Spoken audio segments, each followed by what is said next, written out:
Bila ku buka mataku dan lihat wajahmu, ku terkagum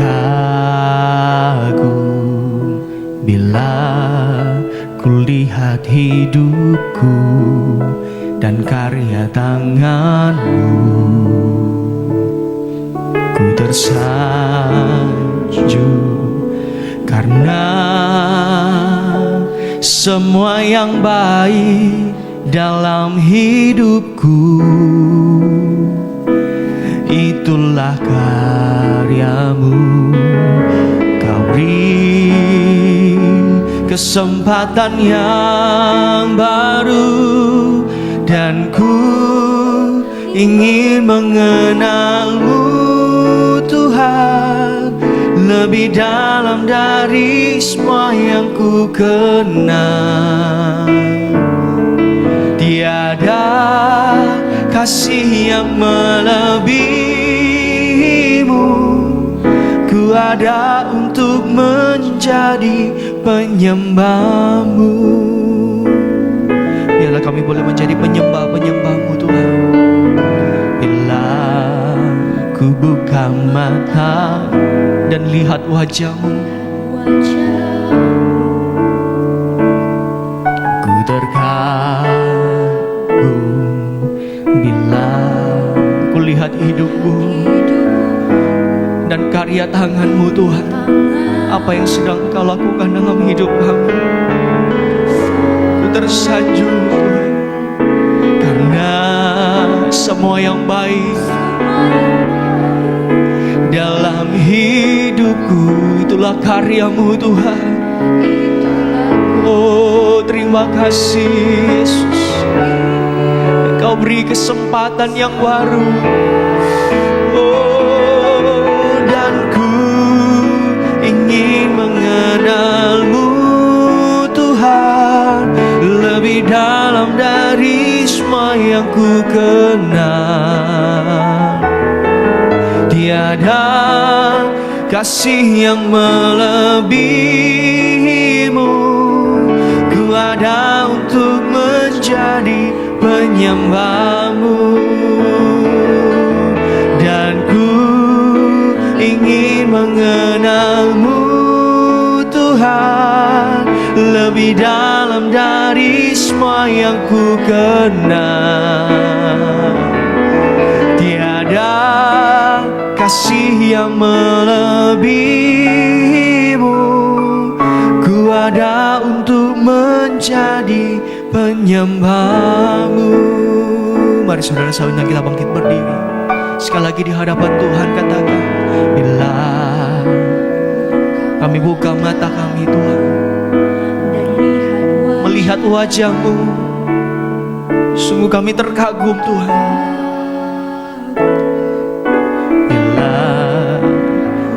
Melihat hidup kami, apa yang sudah Engkau lakukan dalam hidup kami Tuhan. Terima kasih Yesus, karena semua yang baik di dalam setiap hidup kami, kami sadar bahwa itulah karyamu dalam hidup kami Tuhan. Oh, terima kasih Yesus, kesempatan yang baru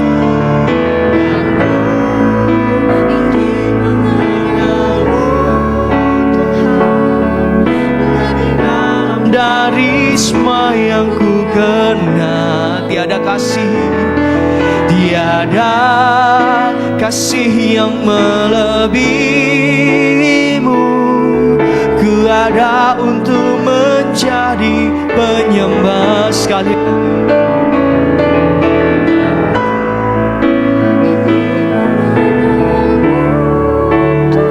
lebih dalam dari semua yang ku kenal. Tiada kasih yang melebihi kasih-Mu Tuhan. Kasih yang melebihi-Mu. Ku ada untuk menjadi. Mari sekali lagi saudara katakan lebih sungguh-sungguh.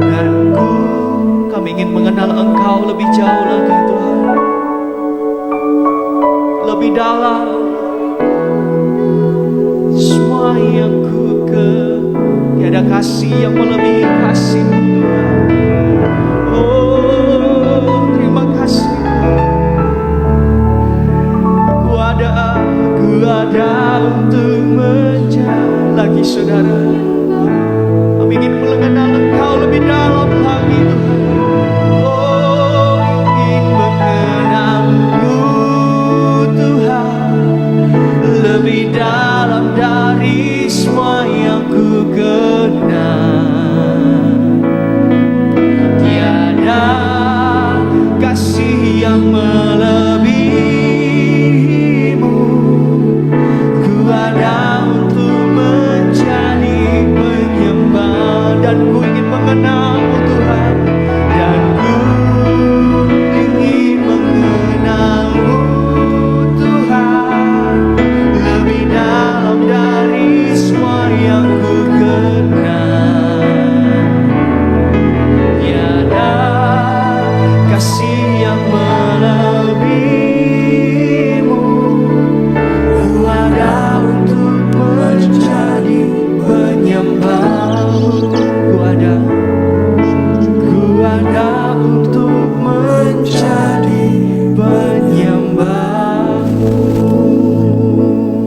Terima kasih kami boleh menjadi penyembah-penyembah, dan Engkau mencari penyembah yang benar, yang menyembah Allah di dalam roh dan di dalam kebenaran.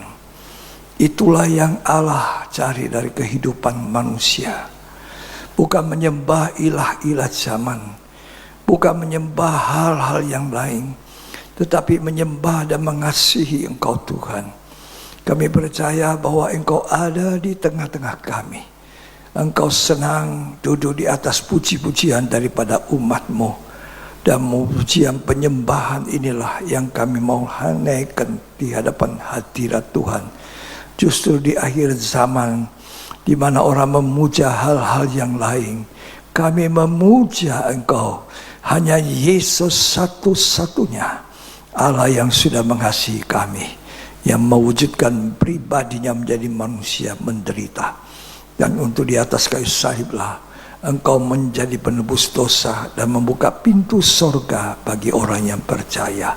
Terima kasih, berfirmanlah buat kami semua pada pagi hari ini. Biarlah kiranya Roh Kudus menolong kami mengerti rencana dan kehendak-Mu dalam hidup ini. Terima kasih dalam nama Yesus Kristus. Haleluya. Amin. Puji Tuhan, bersama istri saya salam saudara dengan salam kasih pagi hari ini. Tuhan Yesus memberkati kita. Saya akan menyampaikan firman Tuhan dengan tema keadaan manusia akhir zaman. Nah, kita perlu tahu itu keadaan saya dan keadaan saudara dan keadaan manusia pada umumnya di akhir zaman. Kenapa saya selalu berbicara tentang akhir zaman atau zaman akhir? Karena memang kita ada di zaman akhir. Kita perlu berhati-hati hidup di akhir zaman ini. Ya, kalau tidak salah tanggal 29 bulan Mei ini nanti kita memperingati hari kenaikan. Hari kenaikan Tuhan Yesus ke sorga. Itu sudah 2000 tahun yang silam. Nah, kalau dia naik, Tuhan bilang aku pasti datang. Nah, kita sedang menyongsong kedatangannya Tuhan yang kedua kali. Pertanyaannya, apakah kita ada pada saat Tuhan datang? Apakah kita ada bersama Dia? Itu sebabnya saya senang mengingatkan saudara tentang keadaan manusia di akhir zaman. Jangan kita serupa yang dilukiskan oleh Alkitab. Karena Alkitab tidak pernah salah. Alkitab itu kebenaran. Selalu benar dan kita harus percaya dan menerima kebenaran itu. Ya, saya mau baca lebih dahulu Yohanes pasal 14 ayat 1 sampai ayat yang ketiga. Tuhan akan datang kembali ya pada kali yang kedua. Nah sekarang dia naik ke sorga. Apa yang dia buat di sorga? Mari kita baca. Janganlah gelisah hatimu. Ya, Percayalah kepada Allah. ya. Percayalah juga kepadaku. Jangan gelisah. Situasi, kondisi, keadaan dunia ini saat ini menggelisahkan. Tapi Tuhan bilang jangan gelisah. Percaya kepada Tuhan. Perkuat iman saudara. Ya. Dan tidak hanya iman, lanjutkan itu dengan pengharapan kepada Tuhan yang tidak pernah mengecewakan. Lanjut. Di rumah Bapakku banyak tempat tinggal. Jika tidak demikian, tentu aku mengatakannya kepadamu. Ya. Sebab aku pergi ke situ untuk menyediakan tempat bagimu. Jadi Tuhan naik ke sorga ternyata untuk menyediakan tempat bagi kita orang percaya. Tuhan menyiapkan tempat. Nah masalahnya tempat itu kita huni atau tidak? Pertanyaannya, apakah yang disediakan Tuhan itu kita huni, pakai atau tidak? Tergantung hidup kita sekarang ini. Di akhir zaman. Dekat kedatangan Tuhan yang kedua kali. Lanjut. Dan apabila aku telah pergi ke situ Ya. dan telah menyediakan tempat bagimu, Nah, aku akan datang kembali. kalau aku pergi, aku pasti datang kembali. Ya, terus. Dan membawa kamu ke tempatku, Nah. supaya di tempat di mana aku berada, kamu pun berada. Itu yang kerinduan Tuhan. Jadi waktu dia naik ke sorga, yang dilihat oleh para murid, maka kita harus juga menyaksikan nanti kedatangan kedua kali seperti seorang murid. Kalau kita mau jadi murid Tuhan, kita akan melihat dia datang kembali. Sebab yang melihat dia naik ke sorga, semua itu murid Tuhan. Walaupun tidak semua yang mengikut Tuhan pada waktu itu bisa menyaksikan. Tetapi nanti kedatangan Tuhan yang kedua kali, semua mata akan melihat. Ada yang meratap, ada yang bersuka cita. Bahkan orang yang menikam lambunya, kata kitab Zakaria, itu akan meratap. Mereka akan menyesal bahwa dia sudah menikam lambung daripada Tuhan. Ya, tetapi orang yang hidupnya di akhir zaman ini atau zaman akhir, berhati-hati meningkatkan iman, ya bukan hanya iman saudara, pengharapan saudara itu harus ditingkatkan sampai ke belakang tirai, itu ruang Maha Kudus. Nah kalau itu arah kita, mata kita, kita pasti akan bersama Tuhan. Jangan hanya matamu ke dunia. Apalagi dunia zaman akhir ini, zaman sekarang, zaman sulit. Itu zaman menggelisahkan, membawa tawar hati. Iman saudara mundur. Ya, kita tidak bersungguh-sungguh lagi kepada Tuhan. Kita malas beribadah. Kita malas berdoa, malas memuliakan Tuhan. Nah, itu sebabnya hari ini saya ceritakan keadaan manusia akhir zaman.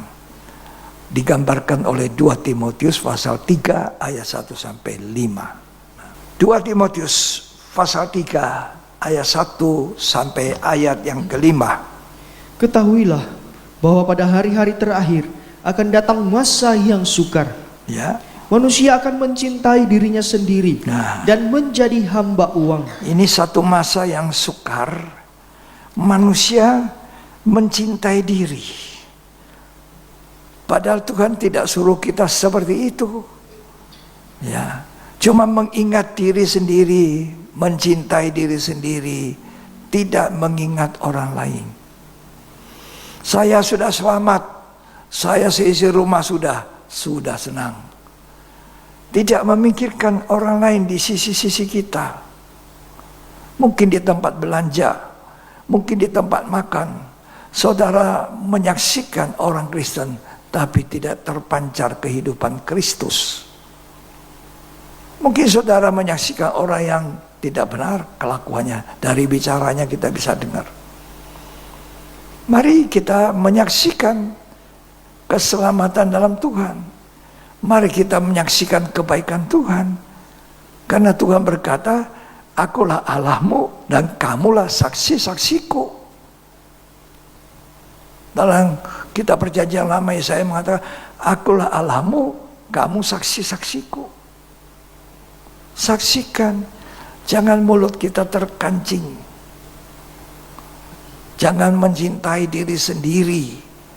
Nah, kemudian jadi hamba uang. Coba baca lagi. Mereka akan membual dan menyombongkan diri. Ya. Mereka akan menjadi pemfitnah. Mereka akan berontak terhadap orang tua. Ya. Dan tidak tahu berterima kasih. Nah, ini keadaan manusia. Lanjut. Tidak mempedulikan agama. Tidak mengindahkan ibadah. Nah, terus. Tidak tahu mengasihi. Tidak tahu mencintai orang. Yang ada kebencian sekali benci, tetap benci sampai mati. Nah, lanjut. Tidak mau berdamai. Ya. Suka menjelekkan orang. Ya. Tidak dapat mengekang diri. Ya. Garang. Tidak suka yang baik. Ya. Suka mengkhianat. Ya. Tidak berpikir panjang. Ya. Berlagak tahu. Ya. Lebih menuruti hawa nafsu daripada menuruti Allah. Apakah kita ada di yang sudah diuraikan, dibaca? Mencintai diri sendiri, menjadi hamba uang. Ya. Harusnya kita menjadi hamba Tuhan, bukan hamba uang. Tidak semua orang menjadi pendeta. Ya. Tapi semua harus menjadi hamba Tuhan, hamba Allah. Hamba artinya hamba yang taat. Kalau pendeta itu gelar dari organisasi. Ya, tetapi banyak pendeta pun tergelincir. Itu bukan jaminan. Tapi kalau menjadi hamba Tuhan, itu berarti hamba yang mentaati apa yang dikatakan, diperintahkan oleh Tuhan. Kita baca Lukas pasal yang pertama ayat 37 sampai 38. Sebab bagi Allah tidak ada yang mustahil. Ya, terus? Kata Maria, sesungguhnya aku ini adalah hamba Tuhan. Dia sebagai seorang perawan belum menikah, dipercaya mengandung anak Allah oleh Roh Kudus. Ya. Dia bilang, bagaimana mungkin hal itu terjadi? Saya belum punya suami. Bagaimana saya bisa mengandung seorang anak? Nah, kata malaikat itu, bagi manusia tidak mungkin, bagi Allah segala sesuatu mungkin. Lalu dia berkata apa? Jadilah padaku menurut perkataanmu. Aku ini hamba Tuhan. Hamba Tuhan artinya percaya, ya, dan mengakui dan bertindak untuk mentaati apa yang dikatakan Tuhan. Bagaimana perilaku kita di zaman akhir? Apakah kita hamba Tuhan atau hamba uang? Kalau hamba uang, itu pastinya tidak selamat. Kalau hamba Tuhan yang siap mentaati Tuhan, itu selamat. Nah, kita berada di mana? Akhir zaman banyak orang mengasihi diri sendiri, jadi hamba uang, budaknya uang. Ya. Ini bukan waktunya mencari kekayaan, mencari hanya berkat-berkat di dunia, tapi inilah waktunya mencari kehendak Tuhan. Ya, bukan waktunya hanya untuk memikirkan yang senang untuk daging kita. Tapi mari kita memikirkan apa yang menyenangkan toh hatinya Tuhan. Itu yang kita akan cari. Makanya Maria mengatakan, jadilah padaku menurut kehendakmu, aku ini hamba Tuhan. Tolong baca sekali lagi itu, ayat 38, Lukas 1. Kata Maria, sesungguhnya aku ini adalah hamba Tuhan. Nah, sesungguhnya aku hamba Tuhan. Jadilah padaku menurut perkataanmu. Jadi padaku seperti apa yang Tuhan inginkan. Kalau keadaan kita seperti ini, selamat. Ketika Tuhan Yesus datang kembali, kita ada bersama Dia. Tapi kalau kita menjadi hamba uang, mencintai diri sendiri, ya, dan selanjutnya kalau kita baca tadi, membual, berontak, tidak tahu terima kasih, sekalipun dikatakan mereka beribadah tapi tidak punya kuasa ibadah untuk merubah kehidupannya. Ya, jadi jangan jadi hamba uang, jangan mengejar berkat dunia. Makin dikejar dunia itu makin tenggelam. Makin kejar Tuhan makin dapat. Karena di dalam Tuhan segala-galanya ada. Ya. Jadi jangan kejar dunia. Rasul Paulus bilang, aku kejar Tuhan, aku berlari dengan kecepatan supaya aku bisa menangkap Yesus yang sudah menangkap aku lebih dahulu. Paulus mengatakan, dulu dia bangga dengan ilmunya, tingginya jabatannya, sampai dia membunuhi orang-orang yang tidak seia sekata dengan dia. Orang-orang Kristen pada zaman itu yang hidup menurut jalan Tuhan, itu dimusuhi, dibunuh, termasuk Stefanus yang dirajam dengan batu. Coba. Tapi setelah dia ditangkap Tuhan, dia bilang, sekarang aku lupakan yang lalu. Jabatan yang tinggi, ilmu sekolah yang tinggi, tapi aku sekarang berlari-lari mengejar Tuhan. Itu yang harus kita buat di akhir zaman. Mengejar Tuhan. Bukan mengejar duit, bukan mengejar kedudukan, bukan mengejar dunia ini. Karena dunia digambarkan oleh 1 Yohanes sedang lenyap. Kalau kita kejar yang sedang lenyap, kita lenyap. Itu keadaan manusia akhir zaman. Kita periksa diri kita. Kita ada di pihak yang mana? Ngejar dunia, jadi hamba uang, atau jauh jadi hamba Tuhan. Atau mau kejar Tuhan, atau mau kejar semua pangkat, ya segala macam hal-hal yang tidak berkenan kepada Tuhan. Kita baca Filipi pasal 3 ya. Ayat 12 sampai 15. Bukan seolah-olah aku telah memperoleh hal ini, Ya. atau telah sempurna, Ya. melainkan aku mengejarnya. Aku kejar. Terus? Kalau aku dapat juga menangkapnya. Nah, jadi menangkap siapa? Yesus. Dulu dia tidak kejar itu. Dia kejar orang yang percaya, yang sudah hidup dalam keselamatan untuk dibunuhi. Ya, dia merasa hebat. Dia arogan. Tapi setelah dia melihat Yesus di dalam perjalanan ke Damsyik, dia berkobar-kobar untuk membunuh. Tapi Tuhan mengatakan, Saul, Saulus, mengapa kau aniaya aku? Nah, di sini, siapa engkau Tuhan? Dia belum kenal Tuhan. Nah, ternyata dia belum kenal Tuhan. Siapa engkau Tuhan?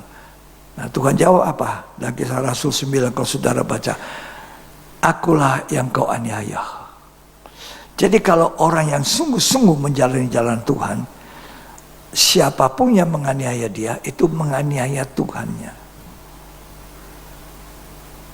Ya. Jadi kita perlu tahu ini, ketika kita mengikuti jalan Tuhan, kita dianiaya, maka yang dianiaya itu Tuhan. Nah, setelah Rasul Paulus bertobat, dia mengejar Tuhan. Lanjut dibaca dulu. Karena aku pun telah ditangkap oleh Kristus Yesus. Nah, dia ditangkap.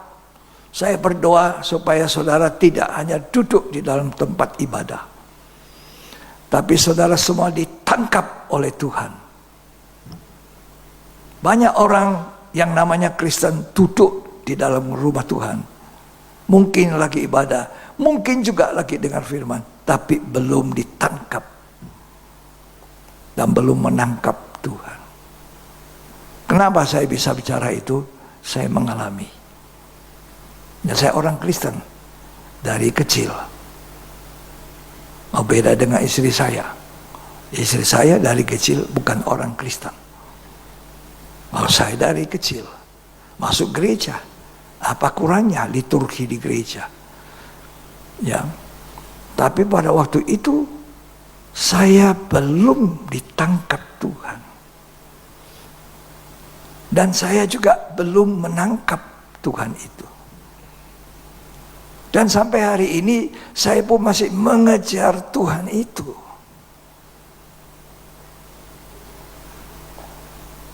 Setelah sekian lama saya dengar firman, baru saya satu waktu hari Minggu dapat kemurahan. Mata saya sepertinya ada selaput yang menutup melihat Tuhan. Jatuh. Saya menangis ketika dengar firman itu. Saya ditangkap Tuhan, bertobat, dan lahir baru. Jadi orang Kristen itu harus menangkap Tuhan, ditangkap Tuhan, lahir baru. Nah, itu baru orang yang betul-betul akan berusaha hidup seperti apa kata Tuhan. Ya. Jadi saya bertahun-tahun, berbulan-bulan dengar firman, ada di gereja, tapi belum tertangkap. Itu saya doakan saudara dapat menangkap dan ditangkap oleh Tuhan.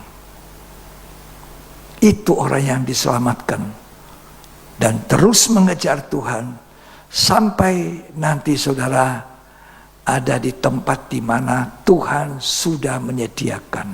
Itu sorga yang tidak ada air mata, tidak ada duka cita, tidak ada sakit penyakit, tidak ada pergumulan. Tapi ingat, jangan jadi hamba uang. Jangan kejar untuk kepentingan hidup diri sendiri. Ini peringatan buat kita semua. Dituliskan di Alkitab, keadaan manusia akhir zaman.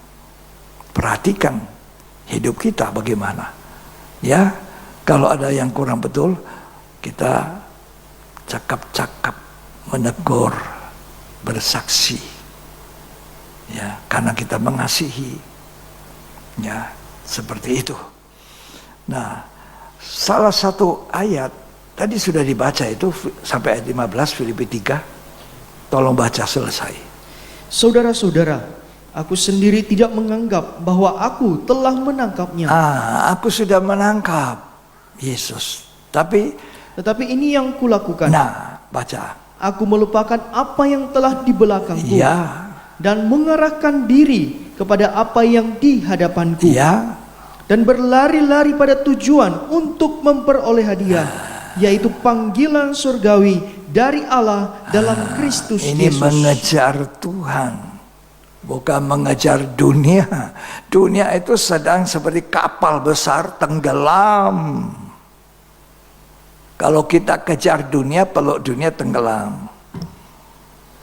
Jadi kejarlah Tuhan, utamakan Tuhan. Jangan karena kerjaan nafkah hidup kita tinggalkan pelayanan dan ibadah. Manusia akhir zaman lebih suka dengar dongeng daripada kebenaran. Ya, ini kebenaran yang saya sampaikan. Tapi banyak manusia suka cerita dongeng Dongeng yang membuat kita terlena tidur atau tertawa.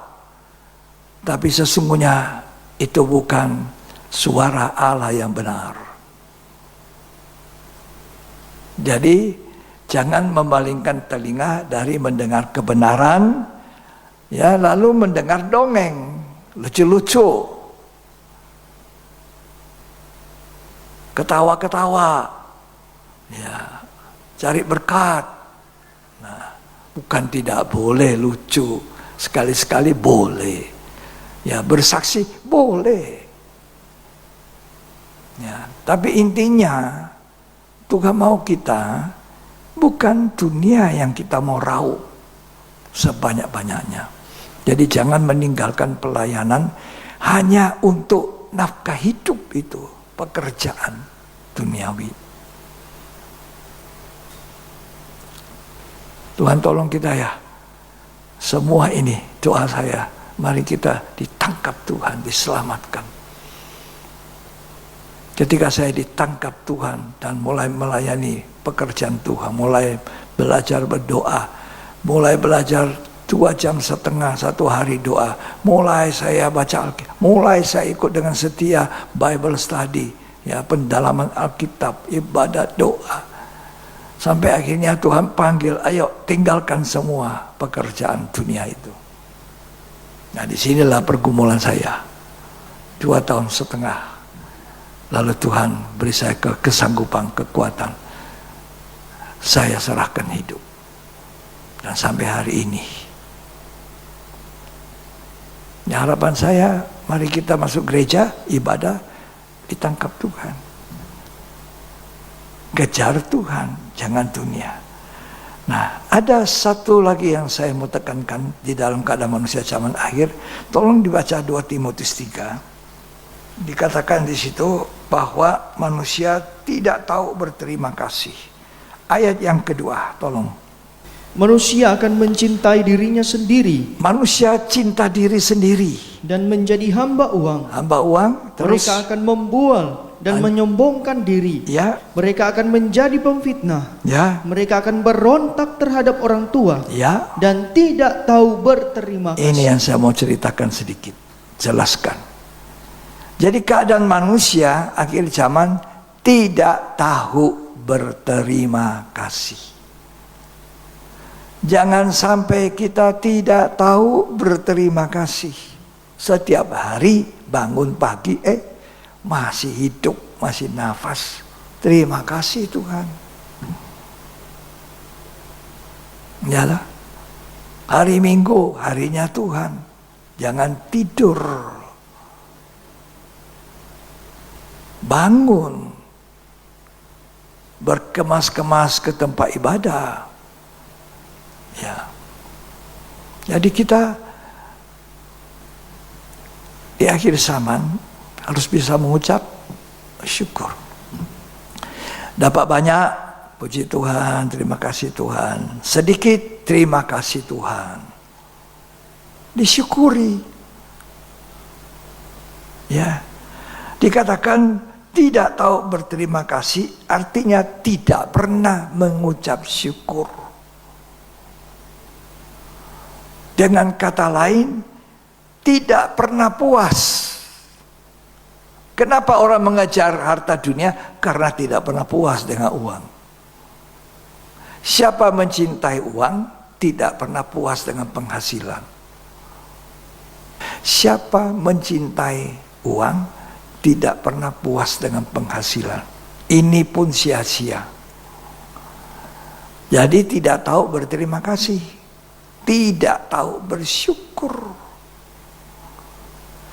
Kalau kita menyebut diri kita orang beribadah, maka kita adalah orang yang tahu mengucap syukur. Karena di dalam ibadah itu kita menerima sesuatu yang membuat kita merasa cukup, terpelihara. Ya. Kalau kita baca di dalam 1 Timotius pasal yang ke-6, ayat yang ke-6.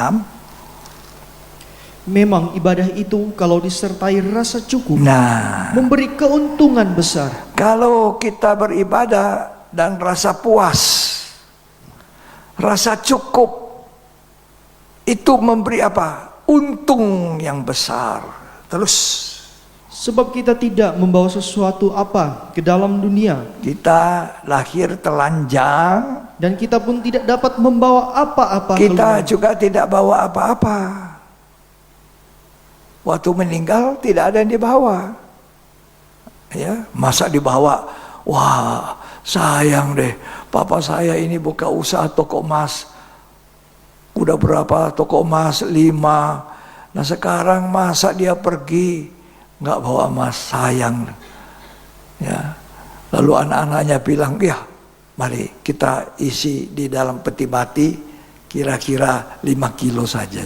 5 kilo itu buat kita semua terlalu sedikit. Karena punya toko emas banyak. Warisan dari ayah ini. Jadi dikasih masuklah di kantong. Baru dimasuk di peti mati 5 kilo. Ceritanya ini cerita. Ya, cuma satu gambaran. Betul, dia mati, ternyata dibawa ke sorga. Dia bawa itu 5 kilo. 5 kilo emasnya dibawa. Ya, ini cerita ya, cuma satu cerita. Kemudian ternyata waktu dia pegang itu kantong yang berisi 5 kilo emas, tiba-tiba ada suara. Ya, karena dia kagumi. Waduh, dia pegang-pegang. Ini tidak ada emas di dunia seperti ini. Pintu gerbangnya, ya, dari mutiara, dari bor segala macam. Wah, dia lihat ini jalannya. Jalan saja ini luar biasa. Saya orang ahli emas tidak pernah lihat emas seperti ini di sorga. Akhirnya dia kagum lihat emas yang ada di sorga. Dia kasih buang itu kantong 5 kilo di lantai. Lantai emas. Tiba-tiba suara bunyi. Di sini dilarang buang sampah. Dia bilang, dia siapa buang sampah? Di sini dilarang buang sampah. Saya tidak buang sampah. Ya. Lalu dia ambil itu emas. Suara itu berhenti. Begitu dia letakkan, dilarang buang sampah. Ternyata dia baru sadar. Sampah, kalau emas di dunia ini 24 karat pun sampah. Coba di sana emasnya tulen. Kota itu dari emas tulen. Ya. Jalannya emas, pintu gerbangnya dari mutiara. Apa saudara tidak kepingin? Ya. Tapi jangan kejar dunia. Jangan tidak tahu berterima kasih. Jangan melalaikan ibadah. Ibadah disertai rasa cukup, puas. Terima kasih Tuhan, saya masih boleh hidup. Saya sakit, ditolong Tuhan. Ya, ada orang sakit ditolong Tuhan, lupa Tuhan. Kalau sudah sehat, jangan seperti itu. Mari kita ingat kebaikan Tuhan sampai selamanya. Baca Wahyu 21. Ini gambaran surga. Nah kalau saudara mau seperti itu mengalaminya, perhatikan hidupmu diakhiri sama ini, modelnya bagaimana. Nah itu. Wahyu pasal yang ke-21 ayat yang ke-10, 11 dan selanjutnya. Lalu di dalam roh ia membawa aku ke atas sebuah gunung yang besar lagi tinggi. Ya. Dan ia menunjukkan kepadaku kota yang kudus itu, Ya. Yerusalem, turun dari surga, dari Allah. Ini yang kita harus huni. Itu yang Tuhan bilang, aku pergi menyediakan tempat. Supaya kalau aku datang, kamu ada di sana bersama aku. Ya.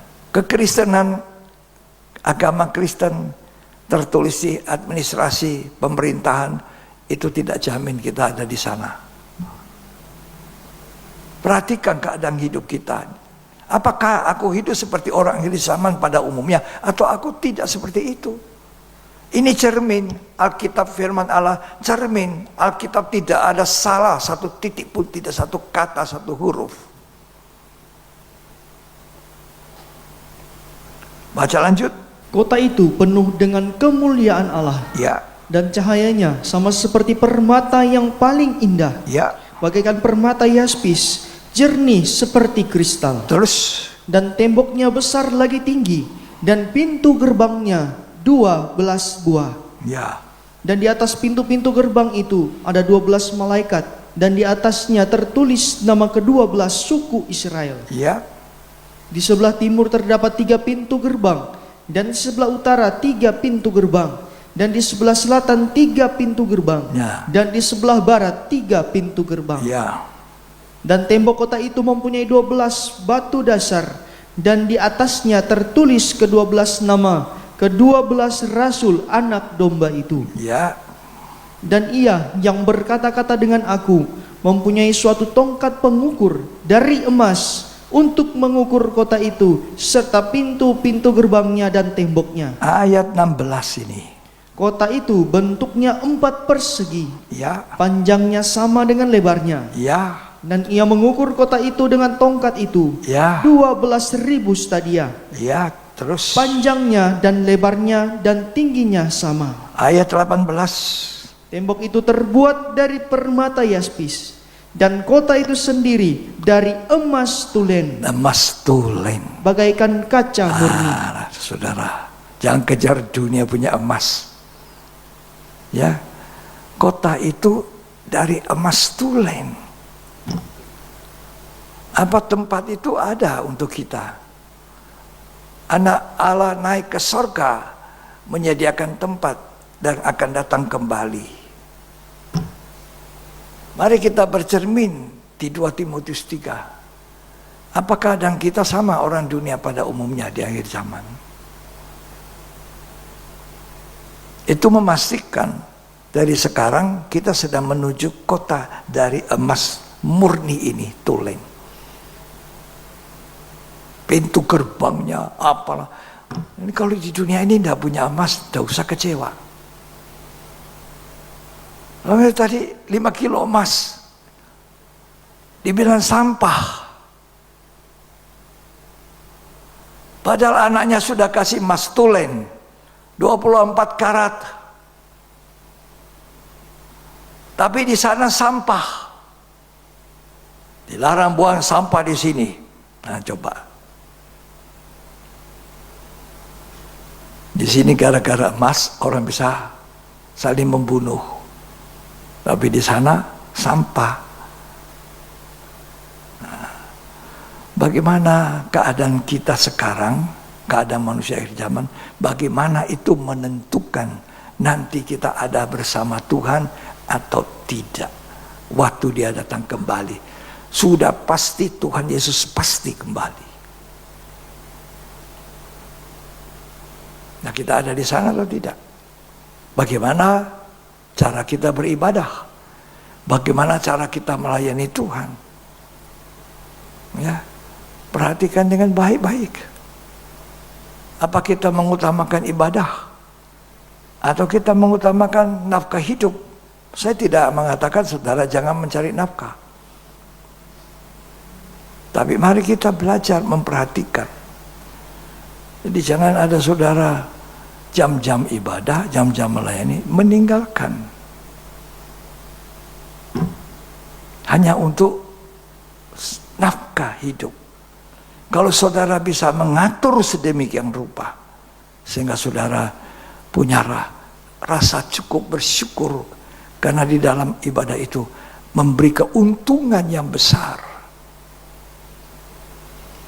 Jangan tiru bangsa Israel.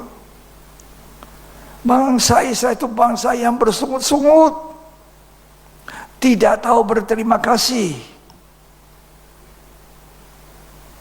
Begitu keluar dari negeri perbudakan di Mesir, mereka tidak menemukan air. Menemukan air tetapi pahit. Mereka mau lempari batu Musa dan Harun. Nah, sungut-sungut. Lebih baik kami kembali ke dunia dulu, ke Mesir. Karena di Mesir itu kami menikmati segala-gala, padahal omong kosong. Dulu mereka sengsara, dikerjakan rodi, makannya tidak banyak. Ya, sampai mereka berseru, Tuhan lepaskan, dan Tuhan dengar. Tuhan memakai Musa dan Harun untuk membawa mereka keluar dari Mesir. Sekarang sudah keluar, baru keluar nyanyi. Tidak lama nyanyi, tidak dapat air, marah-marah lagi bangsa Israel. Sungut. Akhirnya Tuhan bilang, aku turunkan manna. Itu makanan malaikat. Manna. Ya, buat saya saudara, apa itu sekarang? Roti hidup. Itu makanan kita. Manusia tidak hanya hidup dari roti yang bisa besok dibuang ke jamban. Tapi manusia harus hidup dari roti hidup. Ini Alkitab, baca setiap hari.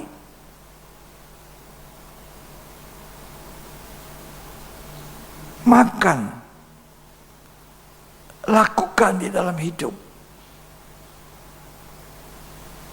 Saya sangat percaya kalau itu yang kita lakukan, kita tidak jadi seperti bangsa Israel. Nah, Tuhan turunkan mana dari langit. Suruh pungut setiap hari 1 gomer. Hari pertama sampai hari kelima 1 gomer. Hari ke-6 perintah Tuhan melalui Musa, suruh mereka pungut 2 gomer. Sebab hari ke-7 tidak ada lagi mana. Tidak ada makanan malaikat itu. Saudara tahu apa itu mana bagi kita sekarang? Roti hidup. Makanan apa? Makanan malaikat ini. Panjang bacaan ayatnya, kita bosan mengomel. Sedikit waktu lama kita dengar khotbah, kita mau cepat-cepat. Sedikit tidak enak buat telinga, karena bukan menimbulkan tertawa, terkeke-keke, lucu. Kita mengomel, tidak sedap. Kita pergi dengar dongeng saja. Dongeng. Cerita 1001 malam, itu bayi-bayi dikasih bobok. Ini akhir zaman. Ya. Saya sebagai gembala mengingatkan jemaat, hati-hati dengan hidup kita. Bangsa Israel minta apa? Ada roti mana? Bilang, kita ini mau daging. Coba. Ini namanya orang tidak pernah puas, tidak pernah bersyukur. Ada mana roti dari langit, mereka cari apa? Daging. Tuhan itu baik sekali, luar biasa. Kalau saya baca itu di Keluaran 16, Tuhan bilang, oke, nanti pada waktu petang aku kirimkan daging. Kirim burung puyuh. Itu seperti pasir, seperti debu, burung puyuh begitu sampai mereka rakus. Bangsa Israel menjadi rakus. Ya, tidak cukup tangkap 1 ekor burung puyuh, tangkap lagi dengan tangan kanan. Cuma 2 tangan, kakinya tidak bisa. Lalu ini burung yang masih hidup dikasih masuk di mulut, baru tangkap lagi 1. Itu tidak bisa. Jangan seperti itu saudara, mau meraup kedagingan dunia ini. Jangan tak pernah puas, bersungut-sungut, mengomel. Kalau saudara baca di Keluaran 16, saudara lihat situ, bagaimana bangsa ini dikirimi mana, dikirimi daging, tapi tetap bersungut. Makanya 1 Korintus 10 mengatakan, mengingatkan kita, Israel itu sebagai suatu peringatan untuk kita. Jangan meniru bangsa Israel yang tidak pernah puas, yang tidak pernah merasa cukup, yang tidak pernah tahu berterima kasih. Itu keadaan manusia umumnya di akhir zaman. Jadi saya kurang, gak cukup. Kalau jujur, cukup. Yang bikin tidak cukup itu tamak, mau lebih. Sehingga menjadi orang yang mendapatkan nafkah hidup dari apa yang tidak benar, tidak halal. Salah. Alkitab mengajar, cukupkan dirimu dengan ada yang pada apa padamu. Nah, itu bahasa Israel. Rakusnya di mana? Waktu disuruh Musa setiap hari pungut 1 gomer, ada yang pungut lebih banyak, dikumpul, tapi pulang ke rumah ditakar 1 gomer. Ada yang disuruh masak langsung makan habis, simpang besok, ya. Yang disimpang itu busuk.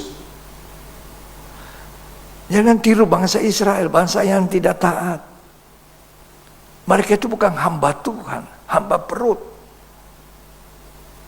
Padahal Tuhan mengatakan, selama perjalanan 40 tahun, bajumu tidaklah menjadi kusut, tua, usang, robek. Sepatumu tidaklah rusak.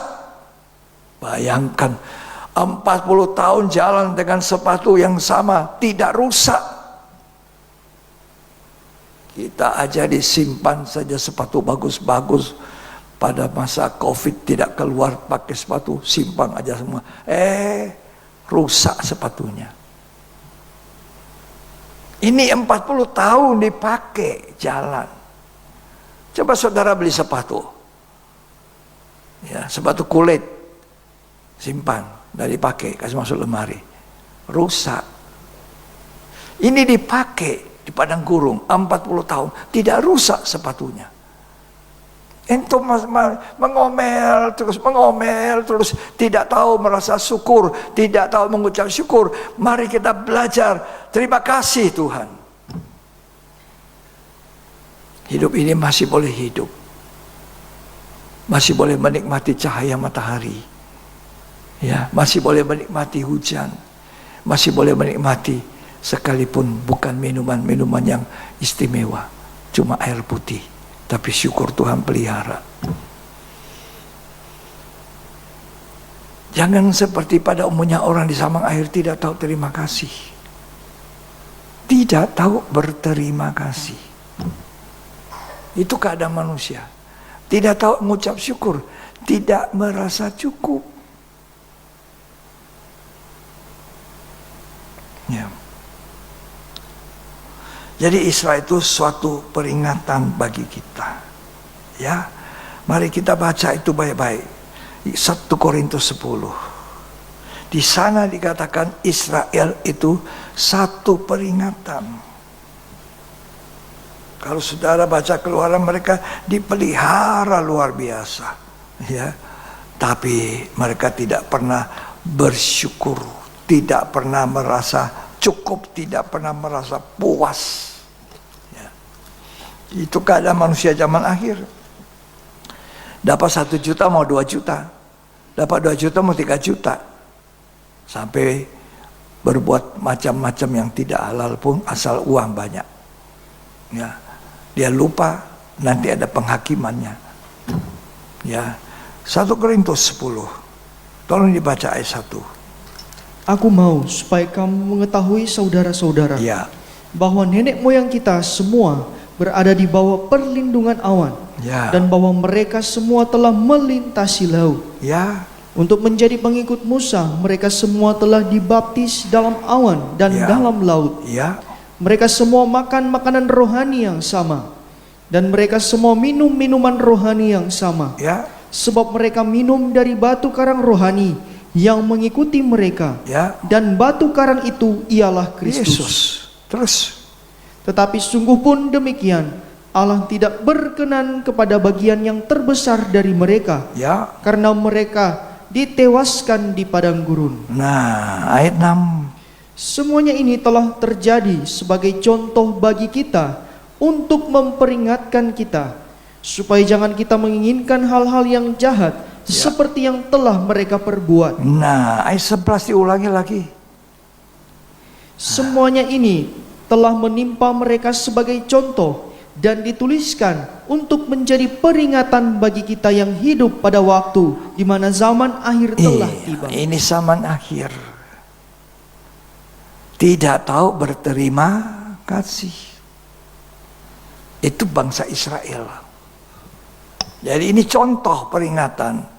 Sebab di dalam kitab Keluaran pasal 16, betapa Tuhan itu kirimkan burung puyuh, dilahap, direbut-rebut, ya, dikirimkan mana, masih toh suka bersungut-sungut. Ini bangsa yang tidak tahu berterima kasih. Ya, harapan saya kita semua tahu berterima kasih. Income-nya sedikit, puji Tuhan. Terima kasih Tuhan. Dikasih lebih sama Tuhan, terima kasih Tuhan. Ini hari kurang makan, besok pasti Tuhan kasih makan. Iyalah. Cukupkan dirimu dengan apa yang ada padamu. Ya. Itu ada rasa puas. Jangan terasa tidak puas. Cuma sedikit ini, cuma begini ini. Cukupkan apa yang ada padamu, artinya rasa puas yang menimbulkan tahu rasa terima kasih, yang tahu mengucap syukur. Sebagai orang yang beribadah, ya, kalau kita bisa merasa cukup, itu ucapan syukur. Ya, jangan malas beribadah. Jangan tidak mengalami kuasa ibadah. Sebab dikatakan di dalam 2 Timotius 3, itu ditutup sana. Mereka menjalankan ibadah, tapi tidak punya kuasa ibadah. Tidak merubah hidup. Ibadah harus sampai merubah kehidupan. Ya, sebab Tuhan itu sudah dekat. Ini akhir zaman. Tadi itu kan 1 Korintus 10 ayat 11. Ibadah orang Israel itu jadi contoh buat kita di mana zaman akhir sudah tiba. Jangan tidak tahu berterima kasih, tidak tahu bersyukur. Bahkan Tesalonika mengatakan mengucap syukur senantiasa. Ya, baik atau tidak baik keadaannya. Ini yang terakhir 1 Tesalonika 5 ayat 16 sampai 18. Bersukacitalah senantiasa, Ya, tetaplah berdoa, ya, mengucap syukurlah dalam segala hal, mengucap syukur dalam segala hal. sebab itulah yang dikehendaki Allah Itu yang Tuhan kehendaki di dalam Kristus Yesus bagi kamu. mengucap syukur. Artinya rasa cukup, puas. Ya, jangan dapat cuma 1 juta.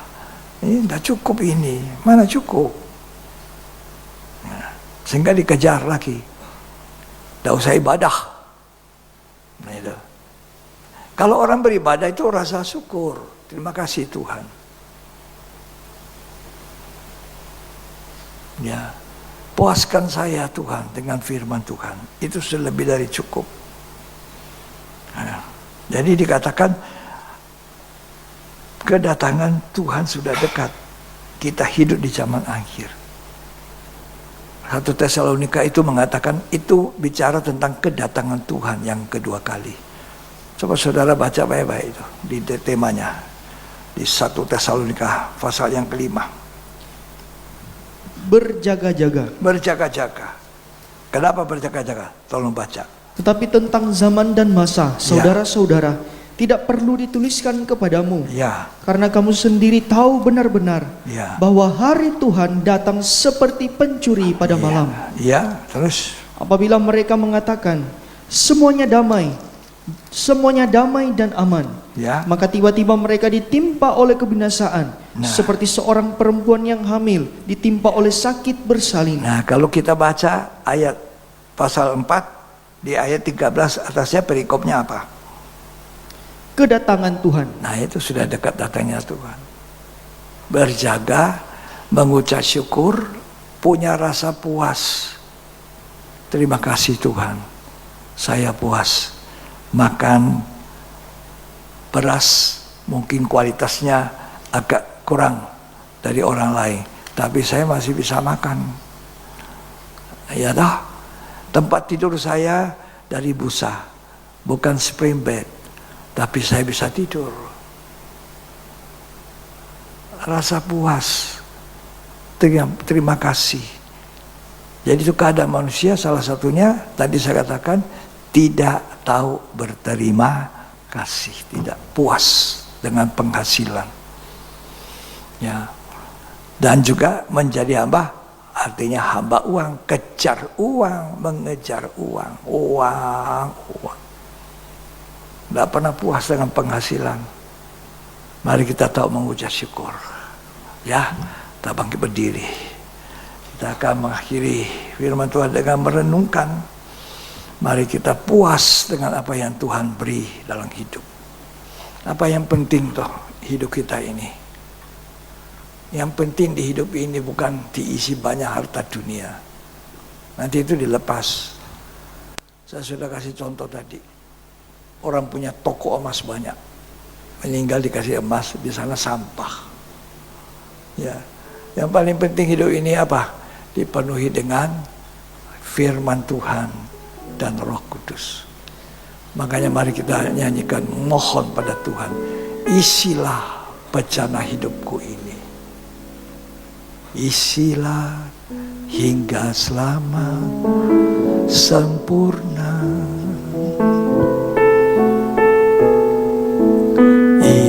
Isilah Tuhan bejana hidupku.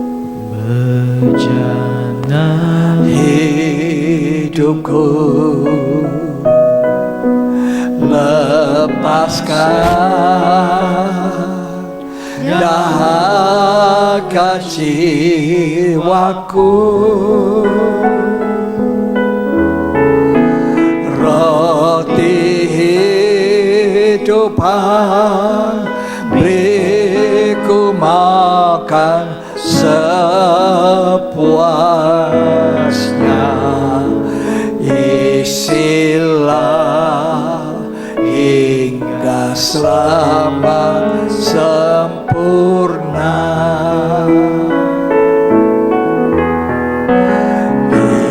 Isilah Tuhan bejana hidupku, lepaskan dahaga jiwa,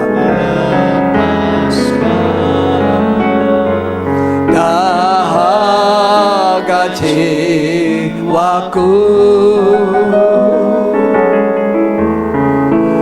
roti hidupan beriku makan sepuasnya. Isilah hingga selamat sempurna. Bangsa Israel dikasih makan manna, roti dari langit itu. Tidak puas, minta daging. Tuhan kirim burung puyuh daging, rakus. Tidak puas, bersungut. Itu keadaan manusia di akhir zaman. Jadi hamba uang, mengejar dunia, mengejar kemewahan, kekayaan yang tenggelam. Mereka tidak mengejar ibadah, tidak mengalami kuasa ibadah yang merubah. Karena mereka tidak tahu bersyukur, tidak tahu Mohon Tuhan, apa toh yang paling penting dalam hidup? Yang paling penting adalah bencana hidup ini penuh dengan air hidup, penuh firman. Lepaskan dahaga jiwaku, dahaga jiwaku, roti hidupan beriku makan sepuasnya,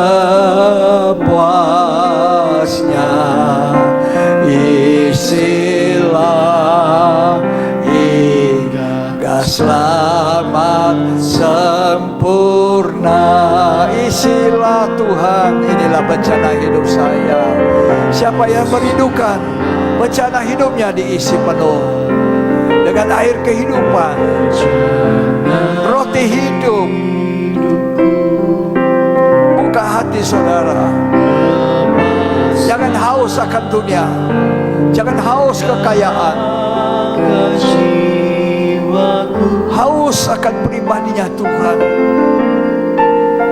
Roti hidupan beriku makan sepuasnya, isilah hingga selamat sempurna.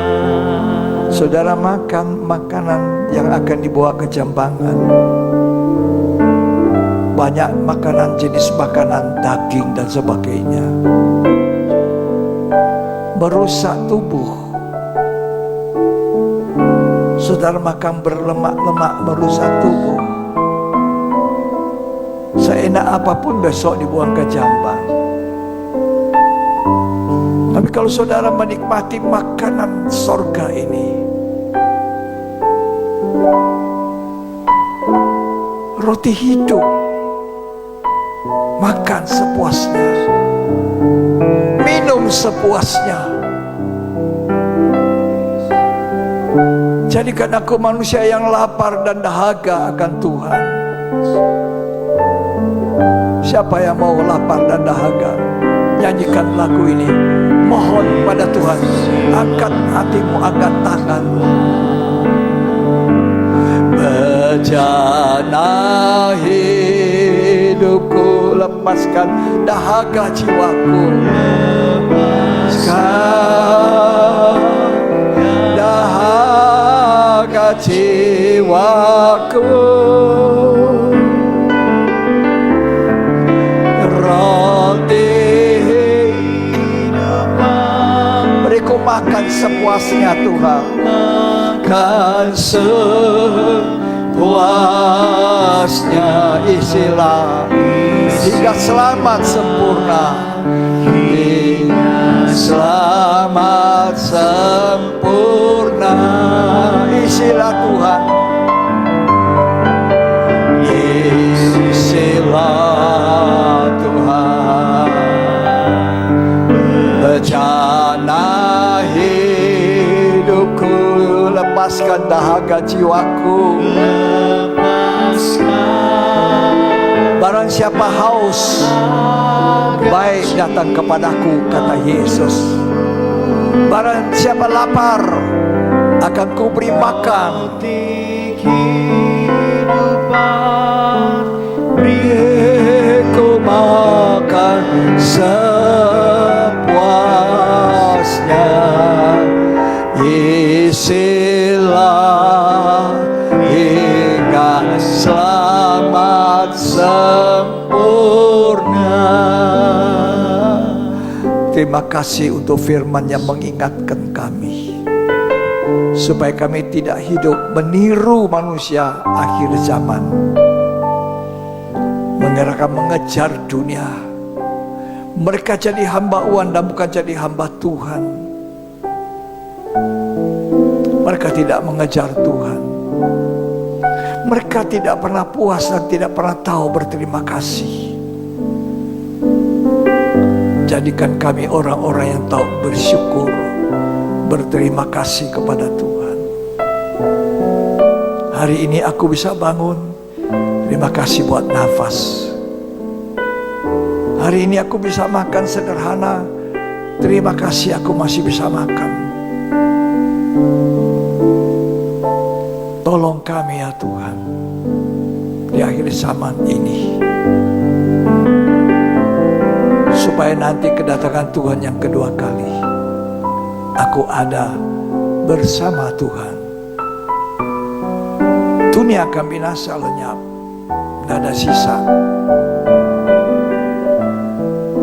Terima kasih Yesus.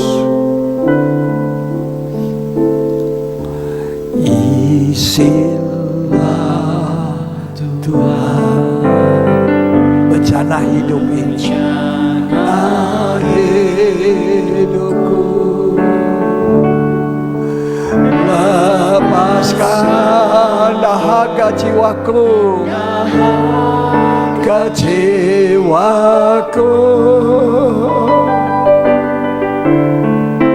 roti kehidupan, beriku makan sepuasnya. Isilah sehingga selamat sempurna, selamat sempurna. Mari angkat tangan dua-duanya dan terimalah berkat, kasih karunia dan anugerah, cinta kasih persekutuan Bapa, Putra dan Roh Kudus. Tuhan Yesus Kristus memberkati kita hari ini sampai selamanya, sampai Tuhan Yesus datang kembali. Kita diberkati untuk menjadi berkat. Biarlah mulut kami selalu ada ucapan terima kasih, bersyukur pada Tuhan. Terimalah berkat Tuhan dalam nama Yesus Kristus. Yang percaya dan menerima berkat katakan amin. Amin.